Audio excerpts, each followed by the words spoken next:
Hi, my name is Joshua Haza. I teach at Kingston High School in Washington State, and I teach physics and physical science. Today I want to show you some demonstrations we do with the kids to help them understand the physics behind waves and sound.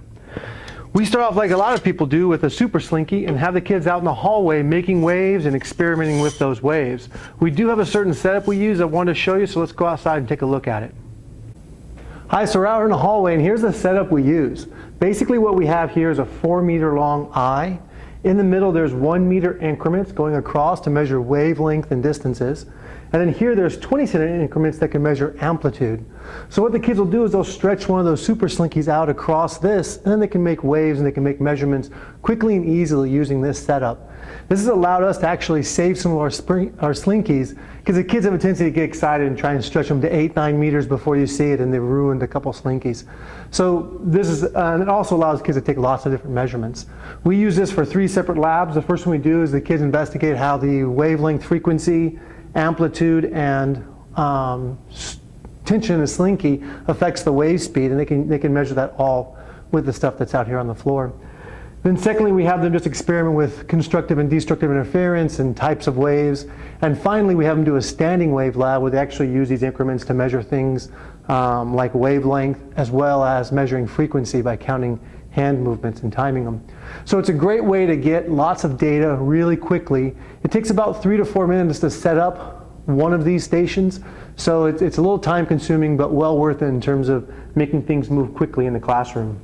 Now for that last experiment we do with standing waves, the data we get from it isn't very quantitative. There's lots of error and it's hard to see the patterns. So let's go back in the classroom and check out some demonstrations we do to kind of help them see the pattern between harmonics. Hi, so we're back here in the classroom, and the setup I have for you right now is a standard standing wave setup using an elastic cord, but I want to show you with the speakers that I use. So I went to the store and got a cheap set of computer speakers, about $20.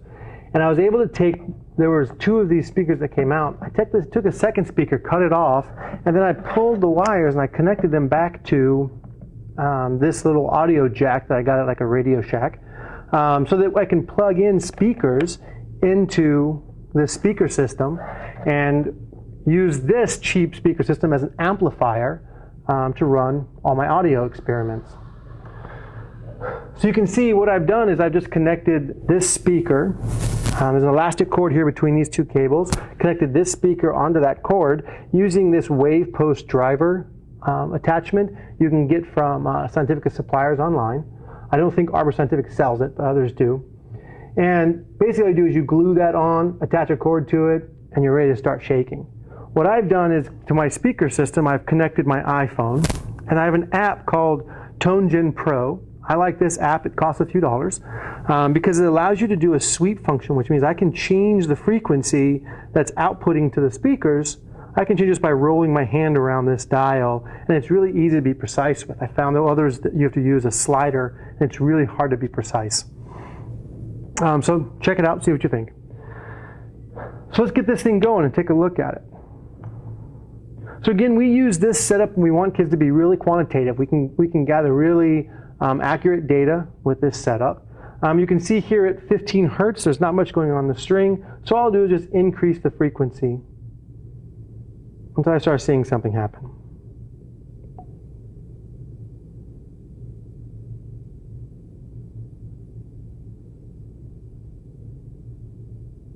So right about there, I'm getting the first harmonic to set up. And this is great because I can measure the frequency very accurately. It's 20.17 hertz.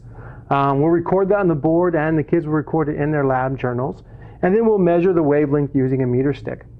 One of the things that's really interesting is to notice what a small amplitude the speaker is vibrating at, yet we're getting a relatively large wave from that. So as we talk about standing waves, we can incorporate that idea that a small small amplitude, when it builds up on itself because it's just the right wavelength, just the right frequency, it can create this very tall standing wave. So the next thing we do is we have the kids predict what they think the next frequency will be and what the next wavelength will be. And after they've done that, we go ahead and we keep just increasing the frequency until we find it. And sure enough, right at 40.5, we get our next harmonic, our second harmonic. So then we'll have the kids then predict again the next one. And a lot of the kids will just double that one and say 80. And we get up there and of course we find the next one at 60. And then they have to rethink, those kids have to rethink the pattern that they found. Okay. And on this we've gotten up to be able, we could still be able to barely see the 13th harmonic. So you can take this up quite a bit and still get really quality data from it. So that's this, this demonstration. It's great for getting really quantitative data on standing waves. All right, let's do something else. So the next demonstration we set for the kids is this one. And the question is, can we set up a standing wave and longitudinal wave, or is it only for transverse waves? So what I've done is I've hooked up a small slinky going from here to here. And I hooked it to another speaker, and I'm doing the exact same thing with the speaker, except I have a slinky attached instead of a nylon cord. And it's already running. It's probably really hard to tell in the video, but this is actually the sixth harmonic. There's a part here that's really blurry where there's a lot of motion, and there's a node right here where there's not much motion. Blurry, node, blurry, node. So we have 1, 2, 3, 4, 5. The sixth harmonic here about 34 hertz. So it's 5 point something hertz per harmonic. So at around 40 hertz, we should see the next harmonic set up. You can see that thing go crazy.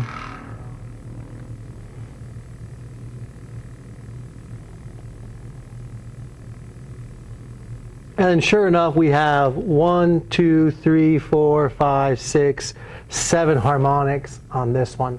So it's another great way to show kids standing waves, and it's not just transverse, but also longitudinal.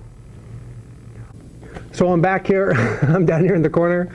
This next one is a circular standing wave, and it's really cool looking. I actually show this to my chemistry kids as well, because it helps them kind of visualize the rationale for why electrons can only exhibit that first energy level and not closer.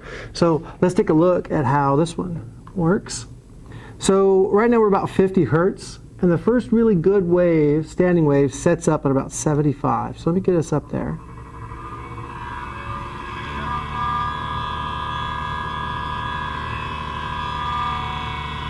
So you can see right there, that's the first harmonic. Well, I don't know if it's the first harmonic, so it's one of the harmonics. And so I'm going to just jump up and double that and head on up to 150.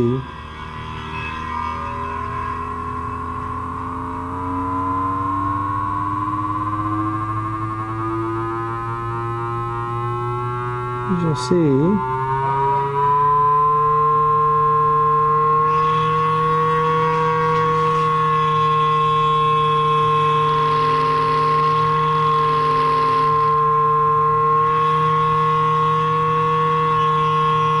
the next one's set up there. So another example of standing waves. Anytime that waves can interfere with each other and pass back over the same space, they can set up a standing wave. All right, so for this next demonstration, I like the kids to actually get a gut sense of how a speaker makes sounds and how changing things about the sound affects the motion of the speaker. So I actually pull out a fairly large speaker, and I ask the kids to come up in groups of 5 or 6 or 7 or 8, and they all put a finger lightly on the speaker. And then I can change things like the frequency of the sound and the volume, and they can see physically what happens to the speaker. Now, I warn you in advance, if you do this with the kids, they're going to wreck your speaker. So don't expect to have a good speaker when you're done. I can reuse the same speaker for a couple years if I'm careful with them. But after that, I've got to replace it. And it's well worth the money to have them get that sense of what's going on. I'm going to move the camera a little bit closer so you can see what's going on as well.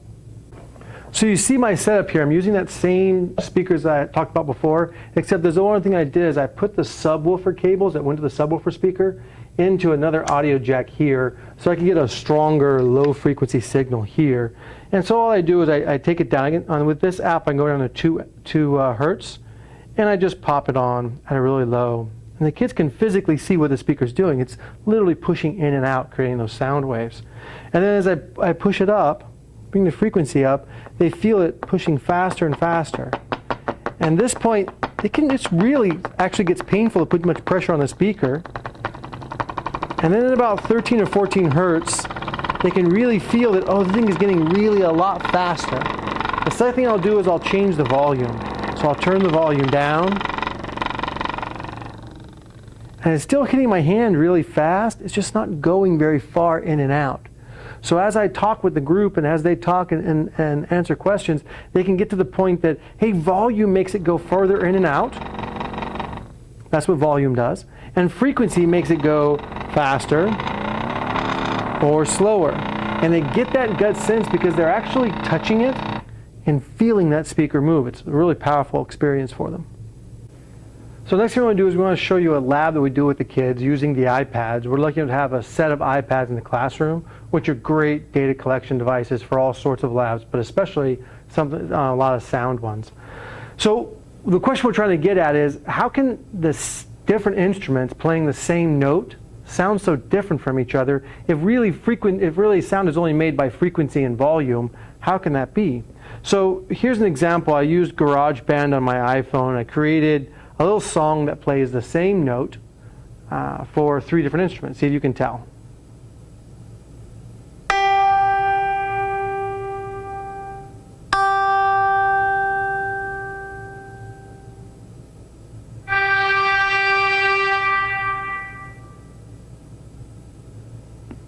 Now hopefully you could tell that started out with a piano, and then a guitar strum, and then a violin.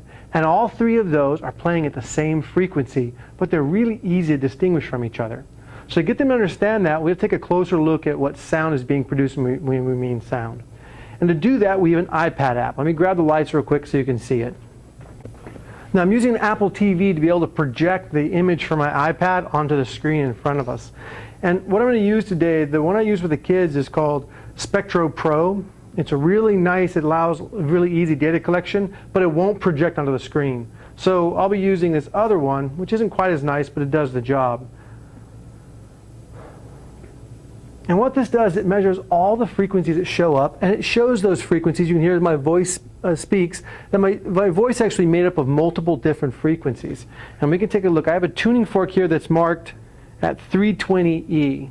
So let's take a look at what it looks like under this.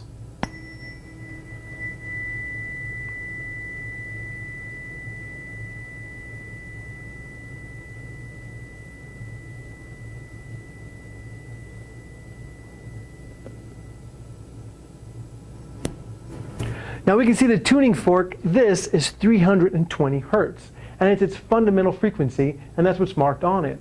But it's not just vibrating at 320, this next one is 640. And then this next one is 960, and then up here this is it's hard to see, but it's there a little bit. It's the first, second, third, fourth. The 5th harmonic is again strong. So here the strength of each of the frequencies is measured by how bright and intense the band is. So this really intense band. And so you can see that even a tuning fork that's supposed to be vibrating at 320 really isn't. It's vibrating at multiple harmonics. You can't get something vibrating and make it only vibrate at 1 harmonic. It'll vibrate at multiple, and it's that different intensity that gives it its particular sound. So a tuning fork made out of some different type of metal or different material will have a slightly different sound because it will accentuate different harmonics. Now that's what I want to show you, see if we can get it to show up on the screen. The same 3 instruments.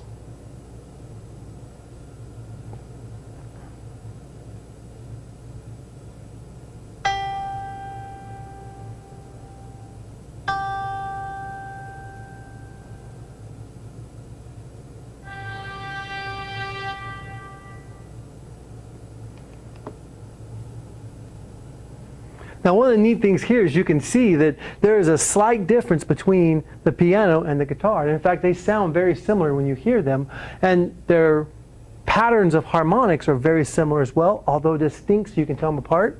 And then we get over here to the violin playing. That string coming across actually is able to excite these upper harmonics with more energy, creating a very different sound, although the same note. They're all still playing just 380 right across. So same note, but different sounds because of the different harmonics that are involved. So harmonics are really important.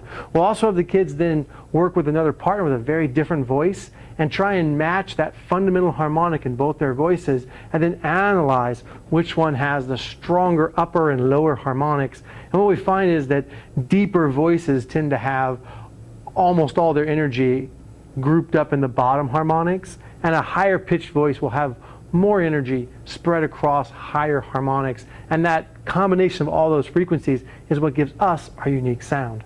So a really cool lab to do. I think it gets at some really deep physics as well. So another demonstration I like to do with the kids is with these two tubes.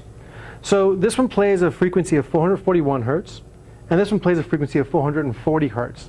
So you can see played separately.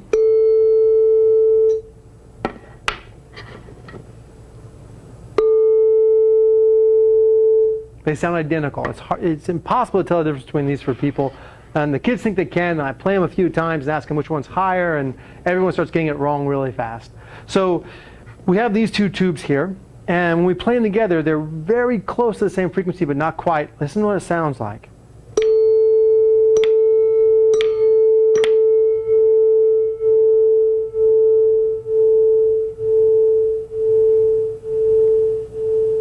So what's happening here, because these frequencies are really close together, they might start out in sync and in phase and adding constructively to each other, making a louder sound.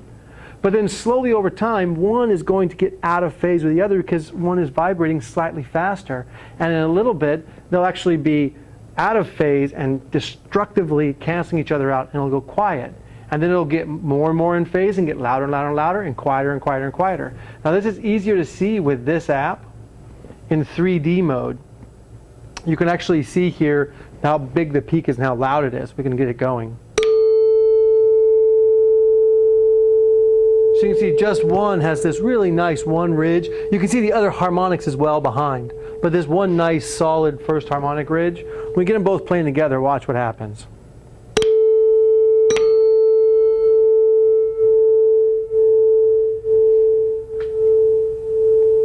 You can see that destructive interference happening every time the amplitude goes down and high and down and high.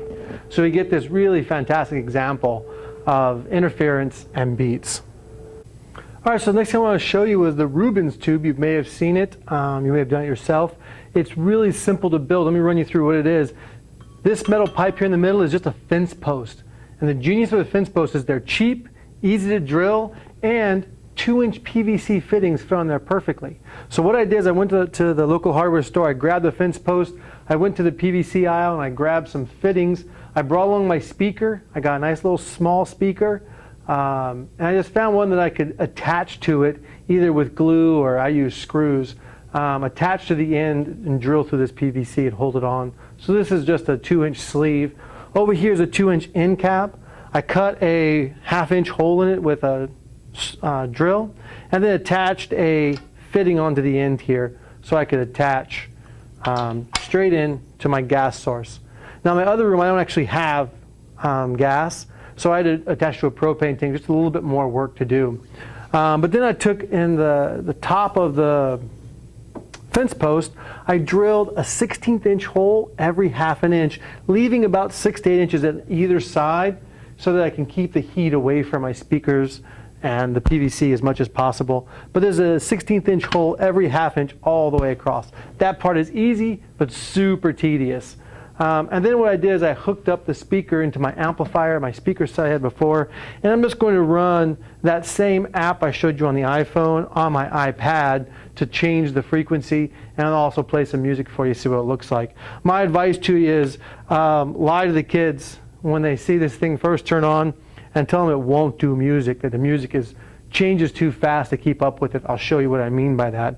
But let me grab the lights and some matches and let's get rolling.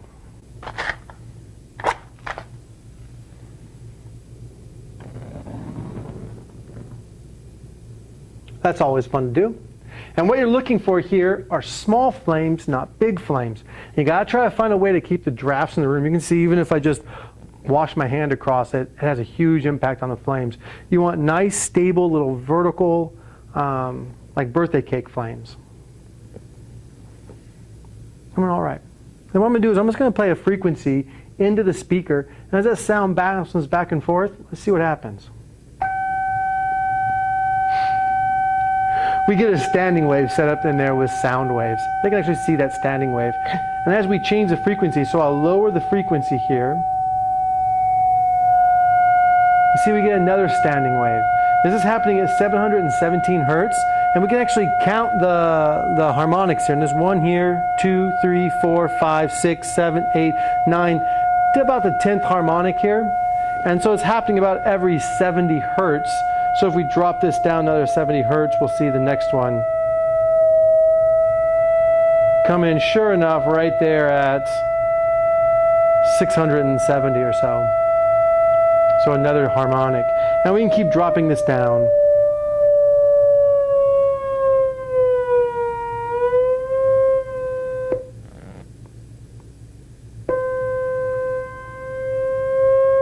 And we can take it up.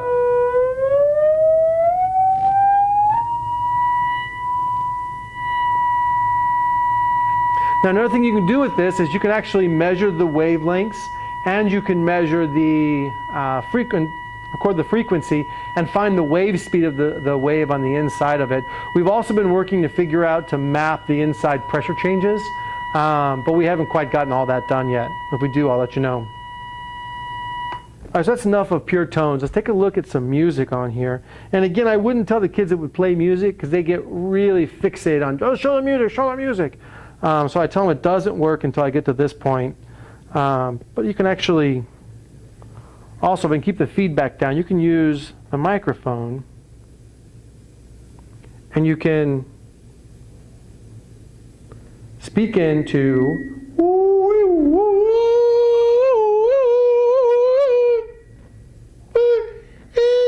I can't get very high frequency, but it makes your voice look really cool. Yeah, all right. And then I have a few songs that I like, and I also play their music.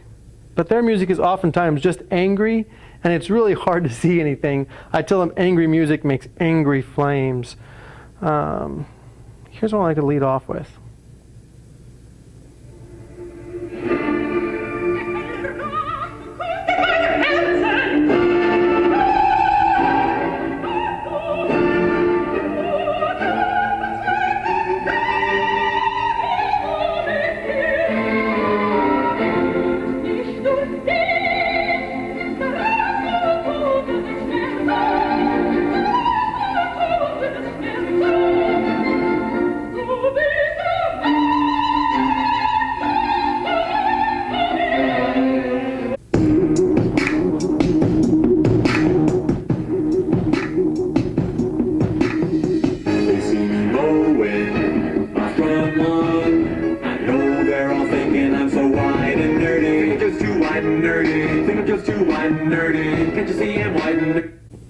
So next thing I want to show you is something called an exciter. And basically all it is the speaker without the cone.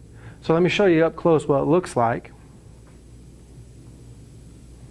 So this part right here vibrates. And the idea is that you glue this to something and you let that thing be the vibrating part. So this is something you could put behind drywall on a wall and actually use the wall as your speaker cone and vibrate the wall. So it's one of the things that we do with the kids for fun. And we haven't used them very much, and we're really looking for more ideas. We're thinking about maybe designing something around the size and shape of a cavity, but they can do really neat things.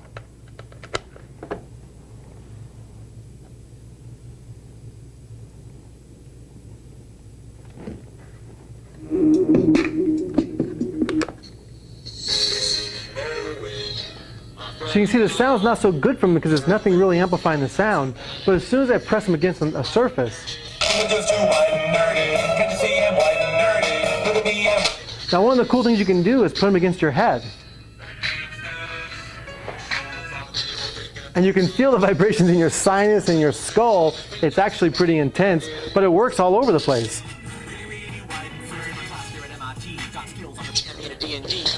Do them on the board.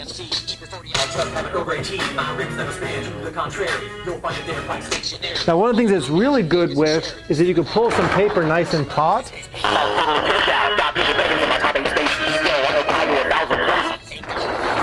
So it's got lots of applications, and the kids can play with a lot of stuff. A shoe. Sounds great. Box of matches. You probably get the point at this point. But an exciter is a fun thing to do. It reinforces this idea that speakers make sound simply by vibrating in and out, and whatever they vibrate makes that sound. So thanks for watching, and if you lasted all the way through, congratulations. I know there was a lot going on there. I hope you enjoyed the video, and I hope it was informative to you. If you have any questions or you have some advice for me on how to do things better, or some questions about how to do any of the things I've showed you today, please let me know, and I'll get back with you.